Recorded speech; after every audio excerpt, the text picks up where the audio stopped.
우리 함께 묵상하실 말씀은 요한복음 11장 17에서 우리 37절까지 말씀을 우리 천천히 교독하시겠습니다. 예수께서 가서 보시니 나사로가 무덤 속에 있은 지가 벌써 나흘이나 되었다. 베다니는 예루살렘에서 오리가 조금 넘는 가까운 곳인데 많은 유대 사람이 그 오라버니의 일로 마르다와 마리아를 위로하러 와 있었다. 마르다는 예수께서 오신다는 말을 듣고서 맞으러 나가고 마리아는 집에 앉아 있었다. 마르다가 예수께 말하였다. 주님, 주님이 여기에 계셨더라면 내 오라버니가 죽지 아니하였을 것입니다. 그러나 이제라도 나는 주님께서 하나님께 구하시는 것은 무엇이나 하나님께서 다 이루어 주실 줄 압니다. 예수께서 마르다에게 말씀하셨다. 내 오라버니가 다시 살아날 것이다. 마르다가 예수께 말하였다. 마지막 날 부활 때 그가 다시 살아나리라는 것은 내가 압니다. 예수께서 마르다에게 말씀하셨다. 나는 부활이요 생명이니 나를 믿는 사람은 죽어도 살고 살아서 나를 믿는 사람은 영원히 죽지 아니할 것이다. 내가 이것을 믿느냐? 마르다가 예수께 말하였다. 예, 주님, 주님은 세상에 오실 그리스도이시며 하나님의 아들이심을 내가 믿습니다. 이렇게 말한 뒤에 마르다는 가서 그 자매 마리아를 불러서 가만히 말하였다. 선생님께서 와 계시는데 너를 부르신다. 이 말을 듣고 마리아는 급히 일어나서 예수께로 갔다. 예수께서는 아직 동네에 들어가지 않으시고 마르다가 예수를 맞이하던 곳에 그냥 계셨다. 집에서 마리아와 함께 있으면서 그를 위로해 주던 유대 사람들은 마리아가 급히 일어나서 나가는 것을 보고 무덤으로 가서 울려고 하는 것으로 생각하고 그를 따라갔다. 마리아는 예수께서 계신 곳으로 와서 예수님을 뵙고 그 발 아래 엎드려서 말하였다. 주님, 주님이 여기 계셨더라면 내 오라버니가 죽지 않았을 것입니다. 예수께서는 마리아가 우는 것과 함께 따라온 유대 사람들이 우는 것을 보시고 마음이 비통하여 괴로워하셨다. 예수께서 그들에게 물으셨다. 그를 어디에 두었느냐? 그들이 대답하였다. 주님, 와 보십시오. 예수께서는 눈물을 흘리셨다. 그러자 유대 사람들은 보시오, 그가 얼마나 나사로를 사랑하였는가 하고 말하였다. 함께 읽으십니다. 그 가운데서 어떤 사람은 이렇게 말하였다.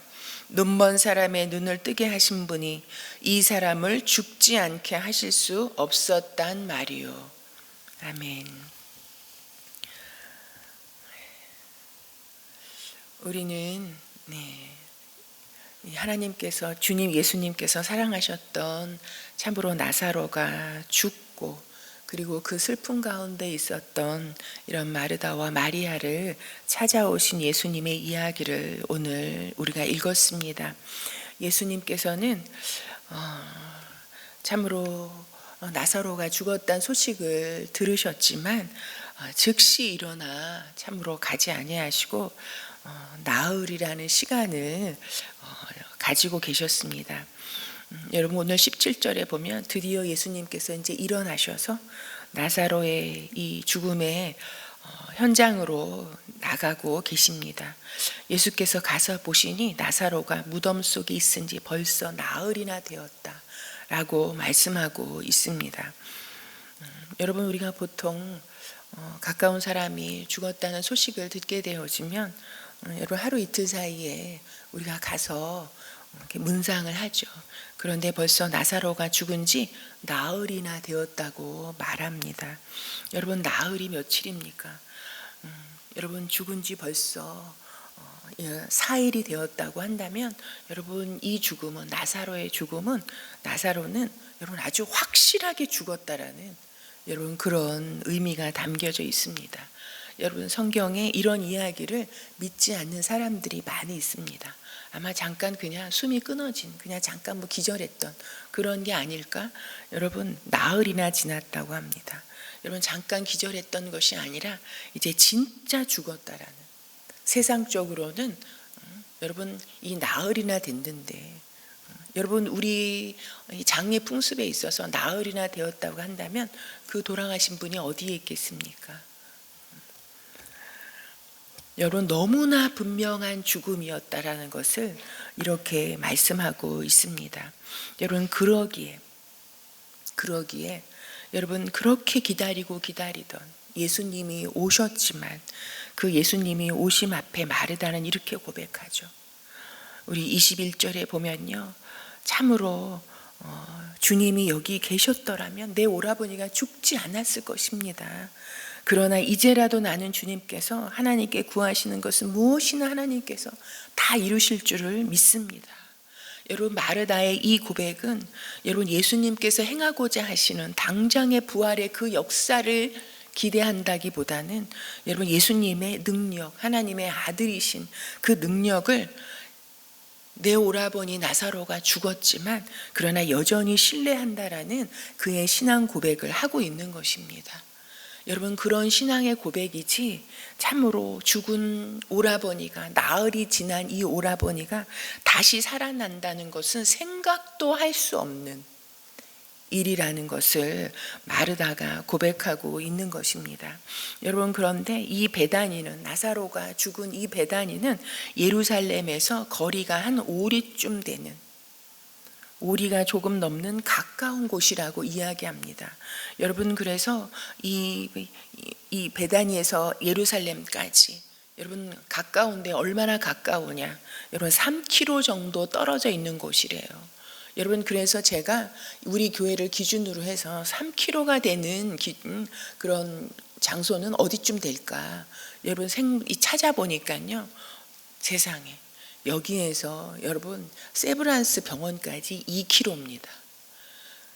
여러분 그러니 우리가 처음에 개척해서 예배를 드렸던 웨스트민스터 그 신학교까지 한 3km 되겠더라고요. 여러분 그러니까 이건 가깝다 할 정도로 아니고 여러분 너무 지척이지 않습니까? 소위 그냥 엎어지면 코 닿을 때 정도 되는 거리 아닙니까? 여러분 우리는 그 거리를 지금 차를 타고 가지만 그러나 걸어서도 얼마든지 쉽게 갈 수 있는 그런 거리였습니다. 그런데 예수님은 나흘이나 되도록 지체하셨다라는 것. 여러분 지체하심으로 말미암아서 이 일을 통해서 참으로 하나님의 하고자 하시는 일과 예수님께서 행하고자 하시는 부활의 역사를 나타내고자 하셨다는 것입니다. 여러분 베다니에서 예루살렘이 너무 가깝기에 여러분 예루살렘에 살고 있는 많은 나사로를 알고 있는 이 가족을 알고 있는 많은 유대 사람들이 와서 여러분 참으로 위로했다고 말하고 있습니다. 많은 유대 사람이 그 오라버니의 일로 마르다와 마리아를 위로하러 와 있었다라고 말하고 있습니다. 이 많은 유대인들이요, 여러분 위로하러 왔고 또 마리아 옆에서 함께 계속해서 슬퍼하고 곡을 하러 가는 줄 알고 따라가고 여러분 계속 많은 유대인들이 계속 따라다닙니다. 여러분 이 많은 유대인들이 따라다니고 함께 있었던 이 장면은 예수님께서 나사로를 부활시키실 때, 살리실 때 그 기적을 이 많은 유대인들이 볼 수 있는 계기가 되었다라는 거예요.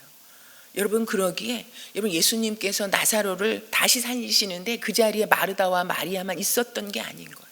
수많은 유대인들이 있었던 거예요.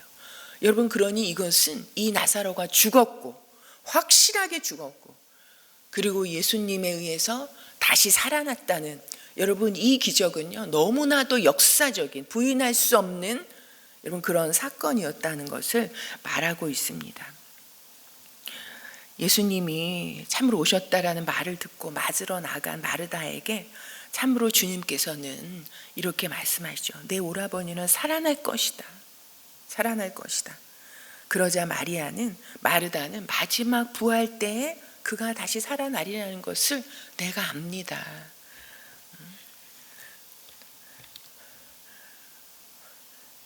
참으로 당장 이 나사로가 살아날 것이라는 것. 예수님의 그 능력이 하나님의 아들의 그 능력이 우리에게 예수님께서 이 땅에 오셔서 참으로 그 죽음의 권세 가운데 우리를 즉시 살려내실 수 있는 그 부활의 권능을 가지신 분이라는 것. 여러분 거기까지는 아직 생각지 못하는 그러나 우리가 다 죽고 나서 마지막 날 그 부활 때 다시 살아날 것을 내가 그래도 그 정도는 그 믿음을 가지고 있다라고 마르다가 예수님 앞에 이야기합니다. 여러분, 참으로 너무나 슬픈 이 오라버니의 죽음 앞에, 그러나 그 마음 가운데는 예수님이 참으로 각곳에 다니시면서 병든 자를 고치시고 수많은 이적과 기적을 일으키시는데, 그리고 우리를 사랑하시고 우리와 맺은 그 관계가 참으로 이게 몇 해나 되는데, 주님께서 좀 죽었다는 소식을 들으셨을 때 즉시 오셨다라면 혹시나 예수님께서 참으로 기적을 베풀어 주셔서 살아날 수 있지 않을까 하는 여러분 그런 인간적인 마음이, 인간적인 생각이 있지 않았겠습니까? 그러나 아무리 기다려도 오지 아니하시고 나흘이나 지난 다음에 오신 예수님, 나흘이나 지났는데 예수님이 이 자리에 오셨다 할지언정 어찌 이 죽음을 돌이킬 수 있을까 여러분 하는 그런 인간적인 생각이 마르다 마음 가운데 있지 않았을까요? 저 같으면 여러분 더 인간적인 생각에 예수님께 막 섭섭한 마음도 들었을 것 같아요. 그리고 막 원망하는 마음도 들었을 것 같아요. 왜 하루라도 좀 일찍 오시지? 죽었다는 소식을 즉시 전했을 때 좀 오셔서 좀 어떻게 좀 해주시지? 주님 왜 이제 오셨느냐고 여러분 막 그럴 것 같아요. 그러나 여러분 그런 표현을 하지 않고 끝까지 믿음의 자리에서 자신의 그 믿음을 고백하고 있는 이런 마르다를 우리가 보게 됩니다. 내가 참으로 인간적인 생각으로 막 이런저런 생각할 수 있지만 그러나 그것을 다 접고 내가 그래도 이 죽음 앞에 주님을 믿는 믿음이, 하나님을 믿는 믿음이 그래도 이 정도는 됩니다 하고 자신을 어필하는 것 같습니다. 그런 마르다에게 예수님이 자신을 계시하시죠. 그 계시하시는 것이 무엇입니까? 25절에 그 유명한 말씀이죠. 나는 부활이요 생명이니 나를 믿는 사람은 영원히, 참으로 나를 믿는 사람은 죽어도 살고 살아서 나를 믿는 사람은 영원히 죽지 아니할 것이다 라고 말씀하십니다. 여러분 그러면서 내가 이것을 믿느냐, 내가 이것을 믿느냐 말씀하십니다. 여러분 이것을 믿으십니까? 여러분 하나님께서, 예수님께서 지금 당장 내 앞에 나타나셔서 내가 부활이요 생명이다, 나를 믿는 자는 참으로 영원히 죽지 아니할 것이다, 살아서 믿는 자는 영원히 죽지 아니할 것이다, 네가 이것을 믿느냐 할 때 여러분 우리는 당연히 네 믿습니다 그렇게 답할 것입니다. 그러나 우리의 심령 깊숙한 곳에 정말 맞습니다 주님, 주님께서는 지금 즉시 나를 살리시고 부활시키시고 나로 부활의 새 생명으로 살게 하시는 분이시라는 것을 내가 믿습니다. 그러기에 어떤 죽음 앞에서도 내가 그 죽음으로 정복당하지 않고 지배당하지 않고 내가 부활의 생명과 부활의 믿음으로 살아갑니다 하고 여러분 그렇게 고백하실 수 있겠습니까? 여러분 사람이 예수님을 믿으면요, 우리가 예수님을 믿으면요, 여러분 우리는 그 즉시 우리의, 여러분 영적으로 우리의 영혼이 부활하는 거잖아요. 여러분 우리의 옛사람은 죽었잖아요. 그리고 예수 그리스도의 생명으로 우리가 다시 산다라고 고백하잖아요. 여러분 그것이 무엇입니까? 여러분 지금 내가 부활을 경험했고 그 부활의 삶을 살고 있다라고 고백하는 거잖아요. 여러분 그러기에 육체가 죽을지라도 여러분 우리는 예수 그리스도를 나의 구주로 여러분 고백하고 예수님을 믿는 사람은요, 지금 죽을지라도 여러분 그 영혼은 우리 영원히 산다라고 믿지 않습니까? 여러분 그러기에 우리가 지금 당장 육체가 죽어도 죽은 것이 아니라는 것, 죽는 것이 아니라는 것을 우리는 고백합니다. 여러분 왜냐하면 예수님께는 영원한 생명이 있고 믿는 자들은 그 예수님과 연합하여 살기 때문에, 여러분 그러기에 그 의미가 담겨져 있는 것이 세례잖아요. 이제는 나의 이런 이 옛사람은 다 죽었고 예수 그리스도의 십자가에 못 박혀서 함께 죽었고 예수 그리스도의 그 십자가에서 죽음의 권능을 이기시고 부활하신 예수 그리스도와 함께 내가 이제는 산다 라는 것을 믿고 확신하고 많은 증인들 앞에서 여러분 우리가 그것을 고백하는 것이 바로 세례잖아요. 여러분, 그래서 예수님을 믿는 사람은 영원히 죽지 않는다라는 것을 우리가 믿습니다. 여러분, 예수님은 우리 죽음의 모든 문제를 해결하신 여러분 그런 분이시잖아요. 그리고 우리 생명을 죽이려고 하는 그 죽음에 대해서 사망을 선언하시고 이제는 예수님이 주시는 그 생명의 풍성함으로 여러분 우리를, 하나님을, 예수님을 믿는 자들을 채워가시고 그 풍성한 생명으로 세상이 주지 못하는 그 기쁨과 세상이 알지 못하는 그 비밀의 풍성함으로 이 땅을 살아가도록 우리를 이끌어가는 분이십니다. 여러분, 그 부활의 생명과 그 부활의 능력이 언제 나타나는 것입니까? 죽어서요? 아니요. 지금 여기에서 내 삶 가운데 에서 나타나는 것이, 주님께서 그것을 알려주고자 하시는 것이 마르다와 마리아에게 찾아오시고 말씀하시는 이유입니다. 여러분, 이 요한복음에서는 이 부활이 죽어서 나타나는 것이 아니라 지금 이 순간, 예수님을 믿는 이 순간, 그리고 예수님이 주시는 생명으로 살아가는 지금 우리의 삶의 현장 가운데서 나타난다는 것을, 여러분, 이 영생의 개념, 이것이 요한복음의 큰 특징 중에 하나라고 말할 수 있습니다. 여러분, 이 시간 마리아는 무엇을 하고 있었습니까? 어떻게 하고 있었습니까? 마르다가 참으로 예수님의 이 말씀을 듣고 참으로 마리아에게 가서 참으로 이 주님께서 오셨다, 너를 찾는다 라는 이야기를 듣고 마리아가 급히 일어나서 예수님께로 가죠. 그러자 그 옆에 많은 유대인들이 함께 슬퍼하고 있다가, 위로하고 있다가 마리아가 벌떡 일어나서 가니 이제 그 참으로 무덤에 가서 곡하려는 줄 알고 다 따라가죠. 여러분, 이 따라갔던 사람들 때문에 여러분, 예수님이 나사로를 일으키신 이 사건의 그 수많은 사람들이 다 증인이 되었다라는 거예요. 여러분, 그 사람들은요, 예수님이 하나님의 아들이신 것과 예수님의 기적과 이 부활의 이 주인이시라는 것을 여러분 눈앞에서 경험하고 얼떨결에 다 증인이 됐다니까요. 여러분, 예수님 앞에 온 예수님을 뵌 마리아가 어떤 행동을 합니까? 참으로 예수님을 뵙고 울잖아요. 여러분, 너무 충분히 이해되지 않습니까? 너무나 깊은 슬픔 가운데 있다가 그렇게 기다렸던 예수님이 오심에 여러분 아무 말도 할 수 없고 그냥 하염없이 눈물만 흘리면서 참으로 울었을 것 같습니다. 여러분, 마리아가 울자 따라온 사람들도 따라서 울고, 여러분, 그러면서 예수님은 그들이 우는 것을 보시고 마음이 비통하여 괴로워하셨다라고 이렇게 33절에 말하고 있습니다. 그런데 참으로 예수님께서 마리아가 우는 것과 함께 따라온 유대 사람들이 우는 것을 보시고 마음이 비통하여 괴로워하셨다. 그런데 마음이 비통했다라는 여러분 이 단어가요, 참으로 이 표현은 경고하다, 화내다라는 그런 뜻이 담겨져 있답니다. 이들이 우는 것을 보고 예수님이 화가 나셨다는 거예요. 분노하셨다라는 거예요. 왜 예수님이 화가 나셨을까요? 여러분, 이들이 참으로 구약을 믿는 자들이요, 하나님의 보내실 메시아를 기다리고 있는 자들이요, 자신들을 이 죽음의 권세에서 참으로 새로운 생명을 주실 일하고 기다리고 있었지만 예수님이 오셨음에도 불구하고 예수님을 온전히 믿지 못하는 부족한 믿음 때문에 화가 나셨을 수 있습니다.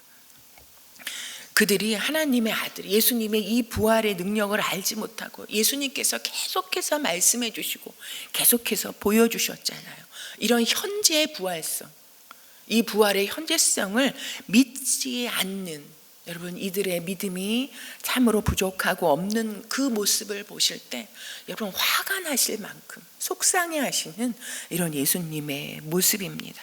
또한 무엇보다도 이들을 슬프게 만든, 우리를 슬프게 만드는 여러분 사방의 죽음이 우리를 죽이려고 하는 죽일 일들이 쌓여 있잖아요. 이 죽음의 권세 밑에 참으로 슬퍼하고 있는 그런 모습의 예수님이 참으로 화가 나신, 이들을 죽음으로 몰아내는 이 죽음의 권세, 사망의 권세에 대해서 주님께서 분노하셨다라고 우리가 생각할 수 있습니다. 여러분, 마음이 비통하여 괴로워하셨다라는 것을 개역개정으로 읽어보면요, 주님께서 심령의 비통히 여기시고 불쌍히 여기셨다라고 이렇게 해석하고 있습니다.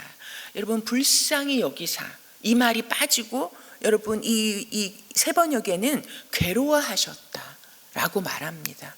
그러니까 어떻게 되는 겁니까? 이게 같은 뜻이라는 거잖아요. 여러분 불쌍히 여긴다라는 이 단어에는요 자신을 괴롭히다라는 이런 의미가 담겨져 있답니다. 이들을 불쌍히 여기시는데 어떻게 불쌍히 여기시냐면 자신의 마음이 괴로울 정도로 이들에 대해서 불쌍히 여기시는 예수님의 모습을 우리에게 보여주고 있습니다. 참으로 자신이 아끼는 사람들이 슬퍼할 때 함께 눈물을 흘리며 슬퍼하시는 예수님. 그래서 예수님께서 마음이 비통하고 괴로워서 참으로 눈물을 흘리셨다라고 이야기하고 있습니다. 예수님께서 눈물을 흘리시는 이 모습에는 참으로 함께 슬퍼하는 그런 모습도 담겨져 있지만 또 한편으로는 마리아와 유대 사람들이 참으로 이 부활과 이런 영생의 비밀을 알지 못하는 이런 영적 어두움에 눈물을 흘리실 정도로 괴로워하셨다. 불쌍히 여기시고 괴로워하셨다. 여러분 이런 안타까워하시는 예수님의 모습이 담겨져 있습니다.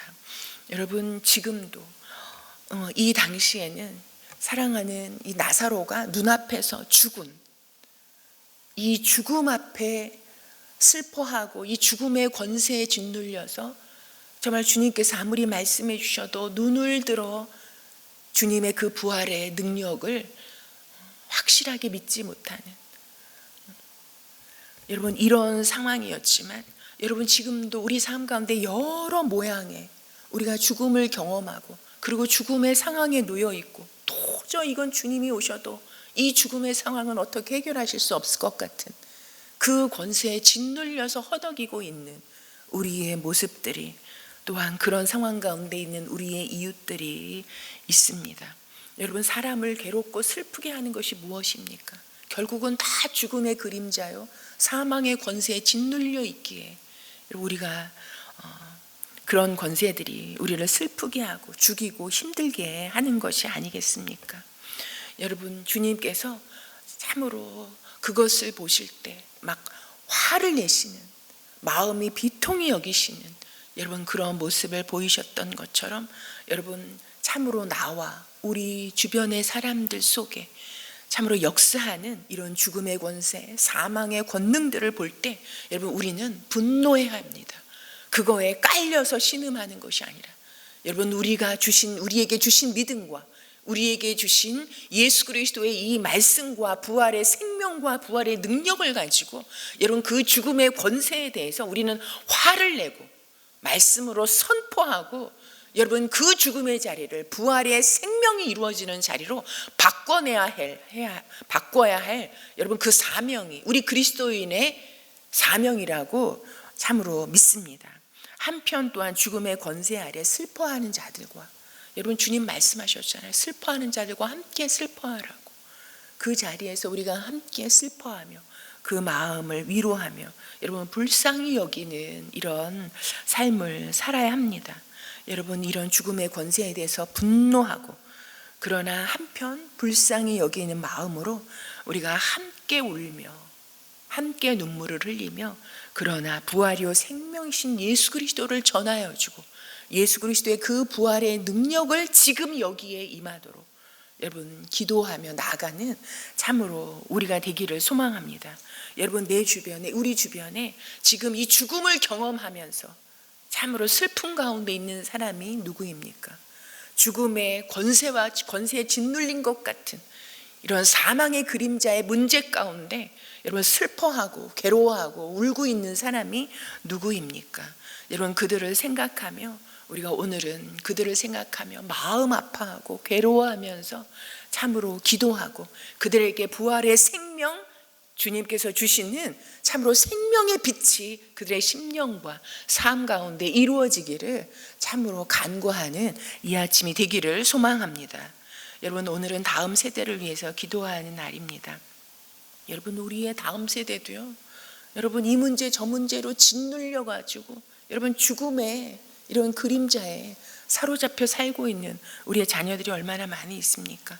여러분, 우리의 자녀들이 무엇보다, 그리고 우리 교회 안에 자라고 있는 우리 다음 세대가 예수님을 잘 믿는 사람들이 되기를, 잘 믿는다는 것은 참으로 하나님의, 예수님의 이런 말씀을 마음에 품고, 그리고 예수님의 십자가가 바로 나를 위한 것이라는 것을 좀 깨닫고 만나고 경험하는 이런 우리 다음 세대가 될 수 있도록, 그래서 자신의 죽음의 문제를 해결하시고 생명을 주시되 풍성히 누리게 하시는 하나님이시라는 것을 경험해가는 우리 다음 세대와 우리 자녀가 될 수 있도록 위하여서 우리 기도해 주시고 가지고 나오신 기도 제목을 올려드리고 돌아가시겠습니다.